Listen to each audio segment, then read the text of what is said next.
Hi friends, this is RP. So ఈ వీడియోలో రేపటికి నిఫ్టీకి బ్యాంక్ నిఫ్టీకి లెవెల్స్ ఎలా ఉన్నాయి, అదేవిధంగా స్టాక్ ఫ్యూచర్స్ యాక్టివిటీ ఎలా ఉంది, ఆప్షన్స్లో ఎలాంటి స్ట్రైక్ ప్రైజుల దగ్గర రైటింగ్ జరుగుతుంది, ఇవన్నీ కూడా ఈ వీడియోలో చూద్దాం. సో లాస్ట్ ట్రేడింగ్ డే రోజు నిఫ్టీ ఫ్లాట్గా క్లోజ్ అయింది. సో ఫ్లాట్గా క్లోజ్ అయిందనే కన్నా నెగిటివ్గా క్లోజ్ అయిందంటేనే బెటర్, ఎందుకంటే 24,334 దగ్గర క్లోజ్ అయింది, కానీ ఇది adjusted price. Last traded price చూస్తే మనకి 24,300 కన్నా కిందనే ఉంటుంది. బట్ ఎనీహౌ ఓవరాల్గా కొంచెం అంటే లోయర్ లెవెల్లో మాత్రం సపోర్ట్ తీసుకుంది, హైయర్ లెవెల్లో క్లోజ్. మనం టెక్నికల్ లెవెల్స్ తర్వాత చూద్దాం. నిఫ్టీ 50 స్టాక్స్లో 22 స్టాక్స్ పాజిటివ్ ఉంటే 26 స్టాక్స్ నెగిటివ్లో క్లోజ్ అయ్యాయి. సో పాజిటివ్గా క్లోజ్ అయిన స్టాక్స్లో టాప్లో ఉంది హెచ్డిఎఫ్సి లైఫ్, తర్వాత Maruti, Bharti Airtel, SBI Life, Power Grid, Sun Pharma, Hindustan Unilever, HDFC bank, doctor Reddy, ఇవన్నీ కూడా పాజిటివ్గా ఉన్నాయి. నెగిటివ్గా క్లోజ్ అయిన స్టాక్స్ చూద్దాం. నెగిటివ్గా క్లోజ్ అయిన స్టాక్స్లో బజాజ్ ఫిన్సర్వ్ అండ్ బజాజ్ ఫైనాన్స్, ఇవి రెండు మనకి నెగిటివ్గా క్లోజ్ అయ్యాయి. సో నెక్స్ట్ మనం బజాజ్ ట్విన్స్ తర్వాత బజాజ్ ఫైనాన్స్ అండ్ బజాజ్ ఫిన్సర్వ్ తర్వాత ట్రెంట్, ఈ బజాజ్ ట్విన్స్ రెండు కూడా మోర్ దెన్ 5% డౌన్ అయినాయి. తర్వాత ట్రెంట్ కూడా 4% డౌన్ అయింది. టాటా మోటార్స్ 3%, తర్వాత SBI 2.94, UltraTech cement, Adani enterprises, Asian paints, Tata steel, ఇవన్నీ కూడా బాగా డౌన్ అయిన స్టాక్స్. అండ్ ఓవరాల్గా మనం ఆప్షన్ డేటా తీసుకుంటే ఇది నెక్స్ట్ వీక్ ఎక్స్పైరీ డేటా. ఇది ఇక్కడ చూస్తే మనకి 24,000 దగ్గర మాత్రం స్ట్రాంగ్ పుట్ రైటింగ్ ఉంది హెవీగా. సో ఇది మనకి స్ట్రాంగ్ సపోర్ట్ పాయింట్. 24,000 అంటే మనం ఎగ్జాక్ట్గా 24,000 ఫిగర్ తీసుకోం, కొంత ప్రీమియము అట్లాంటివన్నీ తీసుకొని చూడొచ్చు. మన టెక్నికల్ లెవెల్స్ కూడా చూద్దాం. బట్ ఇక్కడ ఆప్షన్ డేటా ప్రకారం హైయెస్ట్ ఓపెన్ ఇంట్రెస్ట్ బిల్డ్ అయిన పుట్ సైడ్ చూస్తే మనకి 24,000 కనపడుతుంది. అట్లనే కాల్ సైడ్ చూసుకుంటే మనకి ఇక్కడ ఈ లెవెల్స్ 24,500, 600, 700, 800. సో ఇవి స్ట్రాంగ్ రెసిస్టెన్స్ పాయింట్లు, ఎందుకంటే ఇక్కడ హ్యూజ్ కాల్ రేటింగ్ కనపడతా ఉంది. 500 కన్నా కూడా 600, 700, 800 ఈ మూడు లెవెల్స్ మాత్రం స్ట్రాంగ్ కాల్ రేటింగ్ ఉంది. సో ఓవరాల్గా మనకి బ్రాడ్ రేంజ్ తీసుకుంటే 24,000 నుంచి 24,800, అదేవిధంగా కొంచెం షార్ట్ రేంజ్లో చూస్తే మనకి 24,200 నుంచి 24,600. సో ఒక 400 పాయింట్స్ జోన్ ఇది. ఇట్లా రెండు మనకి లెవెల్స్ కనపడతా ఉన్నాయి. ఆ లెవెల్స్ ప్రకారం మనం టెక్నికల్ లెవెల్స్ కూడా పెట్టుకొని ఒకసారి మనం ప్లాన్ చేసుకోవచ్చు. సో మనం టెక్నికల్గా లెవెల్స్ చూసే ముందు ఒకసారి ఫ్యూచర్స్ డేటా కూడా చూద్దాం. సో స్టాక్ ఫ్యూచర్ యాక్టివిటీలో చూస్తే లాంగ్స్లో ఉన్న స్టాక్స్ 34, షార్ట్స్లో ఉన్నది 95, తర్వాత short covering 32, long unwinding 59. So ఇక్కడ చూస్తే మనకి లాంగ్ బిల్డప్లో టాప్లో ఉంది ఐఓసి, ఓపెన్ ఇంట్రెస్ట్ పరంగా బాగా పెరిగింది. తర్వాత Oberoi realty, Phoenix Mills, Policy Bazaar, SBI Life, Ambuja cement, Page Industries, MRF, Kotak bank, ఇవన్నీ కూడా లాంగ్స్ బిల్డ్ అవుతున్నాయి. షార్ట్స్ బిల్డ్ అవుతున్న వాటిలో VBL, Exide Industries, PNB housing, Apollo hospital, Sona comms, Bajaj finance, Chambal fertilisers, IFSL, వీటిల్లో కొంత షార్ట్స్ బిల్డ్ అవుతూ ఉన్నాయి. సో షార్ట్ కవరింగ్లో ఉన్న స్టాక్స్ చూస్తే Apollo tyre, Syngene, TI India, KEI, Biocon, LTF, Balkrishna, Godrej CP.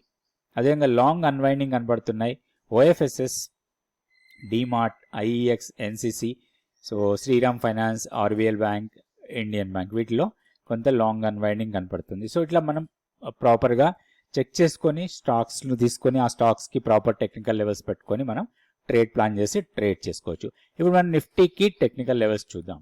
So ఇది Nifty daily candle stick chart. ఇక్కడ మనం మెయిన్గా ఇంపార్టెంట్ ఏంటంటే లాస్ట్ ట్రేడింగ్ డే రోజు ఒక డోజీ క్యాండిల్. సో డోజీని బ్రేక్అవుట్ కోసమే ట్రేడ్ చేయాలి మనం. సో ఇప్పుడు హైయర్ లెవెల్లో ఫస్ట్ రెసిస్టెన్స్ 24,463, ఈవెన్ మనకి ఆప్షన్ డేటాలో కూడా 24,500 కనపడతా ఉంది. 500, 600 కొంచెం రెసిస్టెన్స్ లెవెల్స్ లాగా ఉన్నాయి. దీన్ని క్రాస్ చేసి పైకి వెళ్తే 24,700, తర్వాత 24,850, ఈ లెవెల్స్ మనకి రెసిస్టెన్స్ లెవెల్స్. డౌన్ సైడ్ మనకు కొంత ఆపర్చునిటీ రావచ్చు 24,125. సో 24,125 మనకి టెక్నికల్గా సపోర్ట్, అట్లనే ఆప్షన్ డేటాలో 24,200 కనపడుతుంది. సో మోస్ట్లీ ఈ లెవెల్ మాత్రం మనకి స్ట్రాంగ్ సపోర్ట్ ఉండొచ్చు. 200 డేస్ సింపుల్ మూవింగ్ యావరేజ్ కూడా ఉంది 24,050 ఆర్ 60 ఆ లెవెల్స్ దగ్గర. సో నెక్స్ట్ డౌన్ సైడ్ 23,850, 23,760 మన key level. So key level కన్నా పైన ఉన్నాం కాబట్టి బై అండ్ డిప్స్ మోడ్లోనే ఉండొచ్చు. నెక్స్ట్ మనం బ్యాంక్ నిఫ్టీ లెవెల్స్ చూద్దాం. ఇది bank Nifty daily candle stick chart. So 55,120 మనకి కొంత సపోర్ట్ ప్రైస్ అది, కానీ ఆ లెవెల్కి కన్నా కొంచెం కింద క్లోజ్ అయ్యాం మనం. సో ఇప్పుడు immediate support last trading day రోజు లో ఏదైతే ఉందో అదే మనకి సపోర్ట్ లాగా ఉంటుంది, 54,720 ఆర్ 725 లెవెల్స్. ఎందుకంటే అక్కడే మనకి టీ లైన్ సపోర్ట్ కూడా ఉంది. 55,725 వచ్చి మనకి టీ లైన్ సపోర్ట్, అది ఇమీడియట్ సపోర్ట్ లాగా ఉండొచ్చు 54,725. అండ్ హైయర్ లెవెల్లో మనకి resistance point, first resistance 55,480. In case అది క్రాస్ చేస్తే 56,000 వరకు అప్ సైడ్కి వెళ్ళొచ్చు. So down side 54,182 strong support లాగా ఉంటుంది. ఇన్ కేస్ లోయర్ లెవెల్కి వస్తే మన కీ లెవెల్ 53,610. కీ లెవెల్ కన్నా పైన ఉన్నంత వరకు కూడా మనం బై అండ్ డిప్స్ మోడ్లోనే ఉండొచ్చు. ఇప్పుడు మనం ఇంట్రాడే ప్లాన్ చూద్దాం ఫస్ట్ నిఫ్టీకి. సో ఇది Nifty 5 minutes candle stick chart. So నాకు గతంలో చెప్పినట్టు, ఇందాక చెప్పినట్టు మనకి ఇది అడ్జస్టెడ్ ప్రైస్ ఎందుకన్నామంటే ఈ క్యాండిల్ చూడండి, ఇది 5 మినిట్స్ క్యాండిల్. సో ఇది 5 మినిట్స్ క్యాండిల్. యాక్చువల్గా మనకి క్లోజింగ్ వచ్చి 24,980 ఆర్ 290 దగ్గర అయి ఉంటుంది. ఒకసారి 1 మినిట్ క్యాండిల్ చూద్దాం. సో ఇది అడ్జస్టెడ్ ప్రైస్, ఇది లాస్ట్ 1 మినిట్ క్యాండిల్. ఇది అడ్జస్టెడ్ ప్రైస్ కింద తీసుకోవాలి. మనం యాక్చువల్గా 24,290 దగ్గర క్లోజ్ అయింది రియల్ క్లోజింగ్. సో మనకి last 30 minutes average price adjusted price, adjusted closing price అంటాం. సో కాబట్టి అది మనం గుర్తించాలి. జనరల్గా ఎక్స్పైరీ డేట్ రోజు ఇట్లాంటివి జరుగుతూ ఉంటాయి, కొంచెం కాషియస్గా మనం చూసుకోవాలి జాగ్రత్తగా. సో నెక్స్ట్ వచ్చి మనం ఇప్పుడు 5 మినిట్ క్యాండిల్ స్టిక్ చార్ట్ పెట్టుకుందాం ఇంట్రాడే ప్లాన్ కోసం. సో ఇది 5 minute candle stick chart. So ఇక్కడ మనకి ఇది నో ట్రేడ్ జోన్. సో ఇక్కడ మన లెవెల్స్ తీసుకోవచ్చు. సో 24,322. సో ఇది మనకి అప్ సైడ్ బ్రేక్అవుట్ లెవెల్ 24,322. అదే డౌన్ సైడ్ బ్రేక్అవుట్ లెవెల్ వచ్చి 24,295. సో ఈ మధ్యలో ఎలాంటి ట్రేడ్ తీసుకోవద్దు. మనం ఇంట్రాడే ట్రేడ్ చేసేటప్పుడు ఈ జోన్ని అవాయిడ్ చేసేయాలి. ప్రైస్ జోన్లోకి వచ్చినప్పుడు మనం ఎలాంటి ట్రేడ్ తీసుకోవద్దు. జోన్ అప్ సైడ్ బ్రేక్ చేస్తే లాంగ్ ఎంట్రీస్ కోసం ప్లాన్ చేయాలి, డౌన్ సైడ్ బ్రేక్ చేస్తే షార్ట్ ఎంట్రీస్ కోసం ప్లాన్ చేయాలి. అయితే ఈ బ్రేక్అవుట్ క్యాండిల్ అప్ సైడ్ అయితే బుల్లిష్ ఉండాలి, డౌన్ సైడ్ అయితే బేరిష్ ఉండాలి. సో అప్ సైడ్ బ్రేక్అవుట్ చేసినప్పుడు మనకి హైయర్ లెవెల్లో 24,420 వరకు వెళ్ళడానికి అవకాశాలు ఉన్నాయి. అక్కడికి వస్తే మనం ప్రాఫిట్ బుక్ చేసుకోవాలి. డౌన్ సైడ్లో 24,220 దగ్గరికి వస్తే ప్రాఫిట్ బుక్ చేసుకోవాలి. ఇట్లా సింపుల్ 4 లెవెల్స్ పెట్టుకొని మనం ఇంట్రాడేలో డైలీ ప్లాన్ చేసి ట్రేడ్ చేయాలి. అయితే మన లెవెల్స్ రాకపోతే మాత్రం ఆ రోజు అవాయిడ్ చేయాలి, ఎలాంటి ట్రేడ్ చేయకపోవటమే బెటర్. నెక్స్ట్ మనం బ్యాంక్ నిఫ్టీ లెవెల్స్ చూద్దాం ఇంట్రాడే కోసం. ఎలా వస్తాయి లెవెల్స్ని, ఎట్లా మనం మెయింటైన్ చేయొచ్చు, అంటే లెవెల్స్ ప్రకారం ఎట్లా ట్రేడింగ్ చేసుకోవాలి, కీ లెవెల్ అంటే ఏంటి, మూవింగ్ యావరేజెస్ని బట్టి మనం ఎలాంటి ట్రేడ్ ప్లాన్స్ తయారు చేసుకోవచ్చు, ఫ్యూచర్స్లో ఎలాంటి ట్రేడ్లు చేయొచ్చు, ఆప్షన్స్ క్యాలిక్యులేషన్ ఏంటి, ఆప్షన్స్లో ఎలాంటి స్ట్రాటజీస్ మనం ఫాలో కావాలి, ఒక మంత్లీగా కొంత ఇన్కమ్ జనరేట్ అయ్యాలంటే ఎలాంటి స్ట్రాటజీ కావాలి, ఇవన్నీ నేర్చుకోవాలంటే మీకు 100 days మెంటార్షిప్ ప్రోగ్రామ్ యూస్ఫుల్గా ఉంటుంది. నెక్స్ట్ బ్యాచ్ May 2 నుంచి స్టార్ట్ అవుతుంది. ఇంట్రెస్ట్ ఉన్న వాళ్ళు తప్పకుండా జాయిన్. సో ఇది బ్యాంక్ నిఫ్టీకి రేపటికి ఇంట్రాడే ట్రేడ్ ప్లాన్. మనకి నో ట్రేడ్ జోన్ చాలా చిన్న జోన్ ఉంది, 55,150 నుంచి 55,090. సో 160 పాయింట్స్ జోన్, ఇది నో ట్రేడ్ జోన్.